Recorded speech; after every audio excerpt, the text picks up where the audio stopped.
Hello, नमस्कार साथियों। स्वागत है आपका हमारे YouTube channel OP edu point पर। आज हम पढ़ेंगे कक्षा 10 अध्याय 11 और वर्तों से संबंधित क्षेत्रफल। ये प्रश्नमाला नई एनसीईआरटी में 11 प्रश्नमाला दी गई है और वो है वर्तों से संबंधित क्षेत्रफल पढ़ेंगे आज हम। उसमें हमने पहले 14 वो एक माध्यक बहुलक प्रश्नमाला वो मैंने पूरी की है, त्रिकोणमिति पूरी कर ली है, बहुपद की प्रश्नमाला पूरी कर ली है, कक्षा 10 की हमने 3 प्रश्नमाला पूरी कर ली है और आगे हम शुरू कर रहे हैं आगे वर्तों से संबंधित क्षेत्रफल। यहाँ पर भी कुछ सूत्र हैं, सूत्र पढ़ेंगे पहले हम, उसके बाद में आगे प्रश्नमाला को शुरू करेंगे। ठीक है, तो सबसे पहले है वर्त।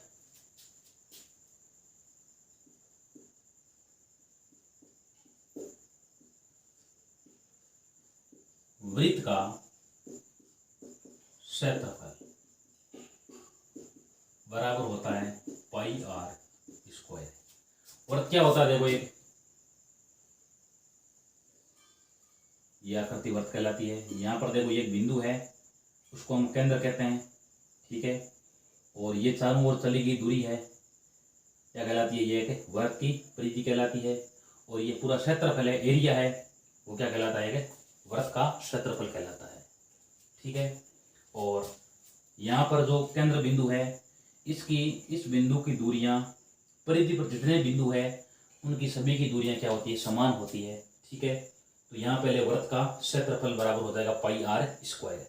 पाई का मान आपको जब तक नहीं कहा जाए, पाई बराबर 22/7 लीजिए आप, और पाई का मान 3.14 भी हो सकता है। तो प्रश्न में कह दिया होगा आपको कि पाई का मान आप 3.14 लीजिए। जब तक नहीं कहते हैं, पाई का मान आपको लेना है 22/7। 2 नंबर है वृत्त की परिधि। सूत्र होता है इसका 2 पाई आर। 3 नंबर में सूत्र लगेंगे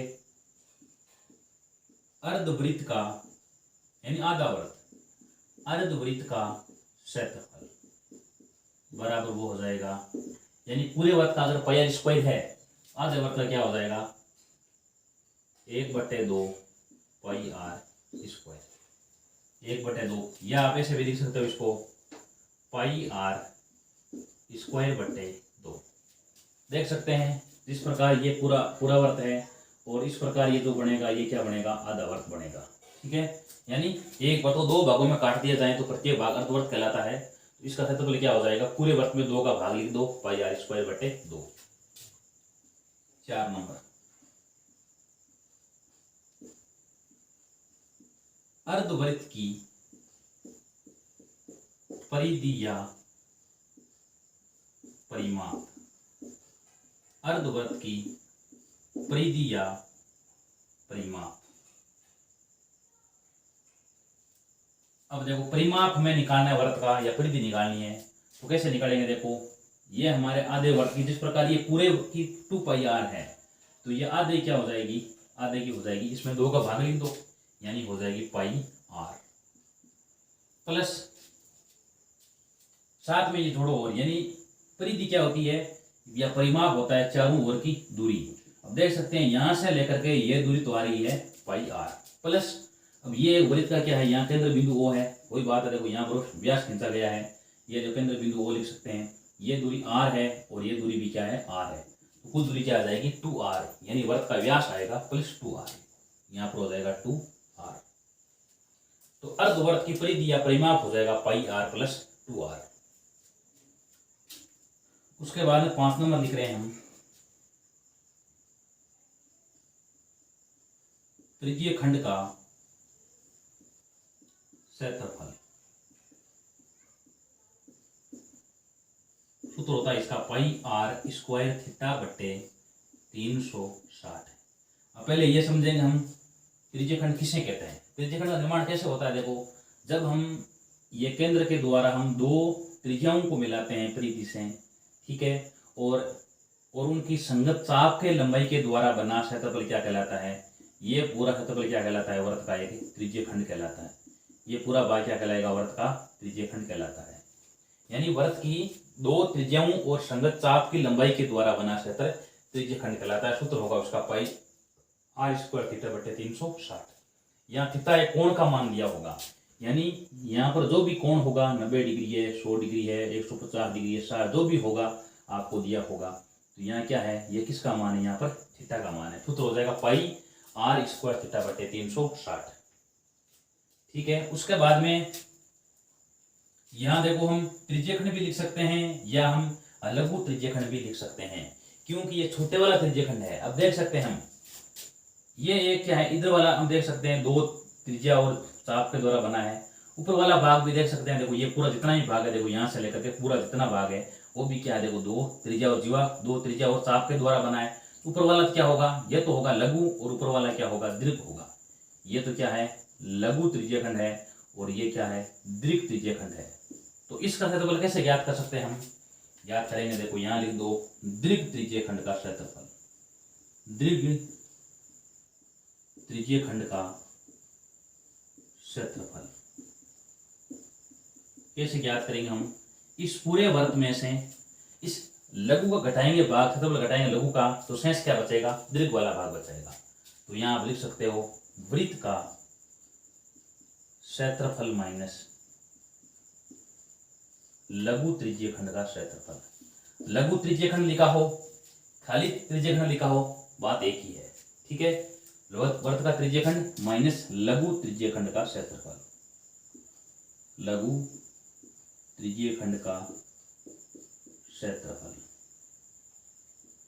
ये किसका हो चुका है, ये आ चुका है दीर्घ त्रिज्यखंड का क्षेत्रफल बराबर सूत्र हो जाएगा वृत्त का क्षेत्रफल माइनस लघु त्रिज्यखंड का क्षेत्रफल।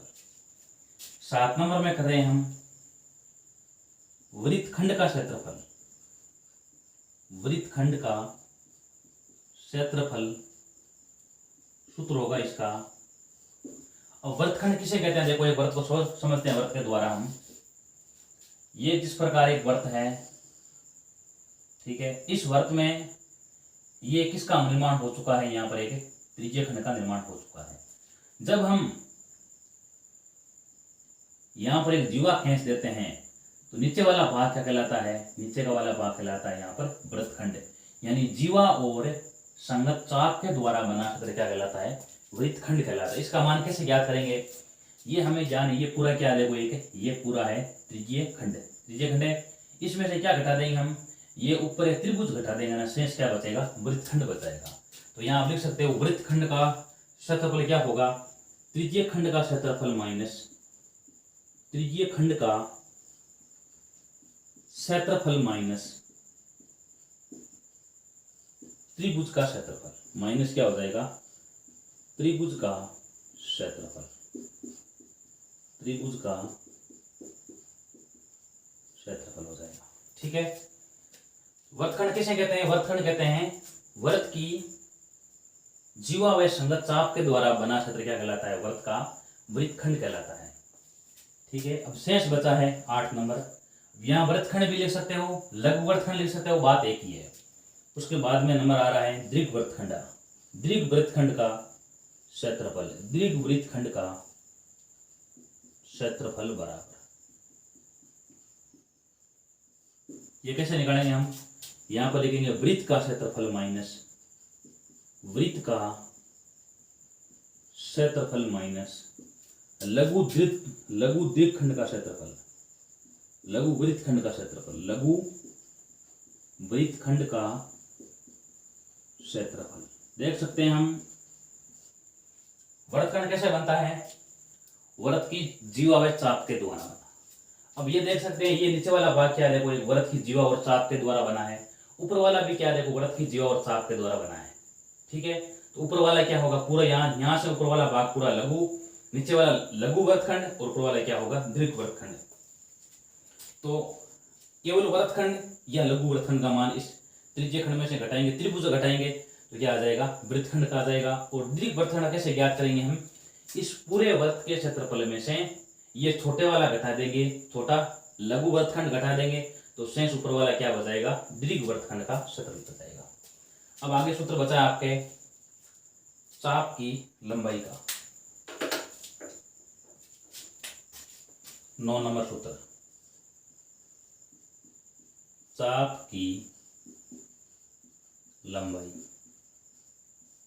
यानी ये पूछ लिया जाए आपको ये पूरा क्या है, त्रिज्यीय खंड है। इसमें पूछ लिया कि ये एक चाप की लंबाई, इसका मान कैसे ज्ञात करेंगे हम। इसका मान होगा 2 पाई आर थीटा बट्टे 360। यहाँ देख सकते हैं, देखो यहाँ डिग्री लगाना है आपको।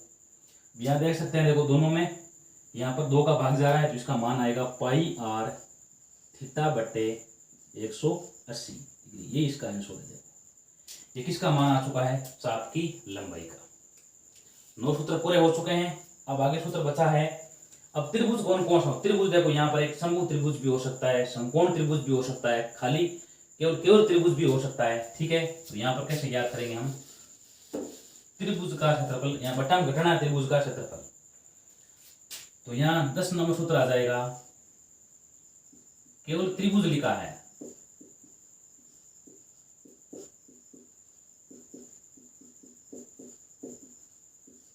एक बटे 2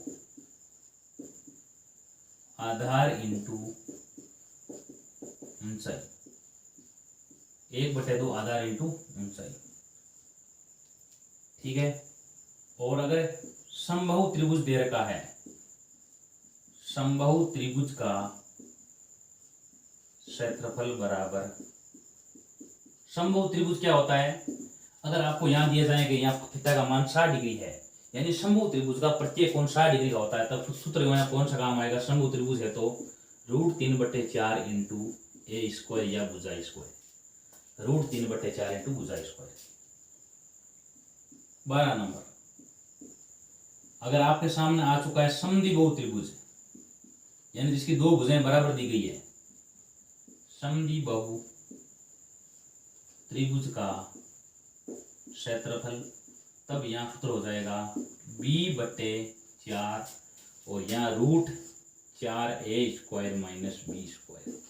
अब इसमें a और b का क्या अर्थ है, a तो है जो समान भुजा 2 होगी वो a का मान होगा, और दूसरी अलग भुजा होगी वो क्या होगा, b का मान होगा। इस प्रकार ये समबाहु त्रिभुज दे रखा है आपके सामने। इस समबाहु त्रिभुज में कह दिया इसकी लंबाई 4 सेंटीमीटर है, इसकी लंबाई 4 सेंटीमीटर है, इसकी लंबाई 8 सेंटीमीटर। अब ये देखो ये किसका मान है, ये दोनों a का मान होगा, ये यहाँ पर b का मान होगा, यानी समान भुजाएं a का मान और ये समान भुजाएं तो शेष बची वो b का मान होगा। 13 नंबर, समकोण त्रिभुज आ जाए, यानी समकोण त्रिभुज का क्षेत्रफल, तो यहाँ सूत्र काम आएगा, वही सूत्र काम आएगा 1/2 आधार इंटू ऊंचाई वाला, 1/2 आधार इंटू ऊंचाई। इस प्रकार ये सारे सूत्र कंप्लीट होते हैं। अब इस सूत्र के द्वारा हम जितने भी प्रश्न आप इसमें आएंगे सारे के सारे हम करेंगे। देखो ठीक है, तो इस प्रकार हमारा ये वीडियो कंप्लीट होता है। और यदि आपको वीडियो अच्छा लगा तो वीडियो को आप लाइक कीजिए, शेयर कीजिए, कमेंट कीजिए और इस चैनल को सब्सक्राइब कीजिए। धन्यवाद।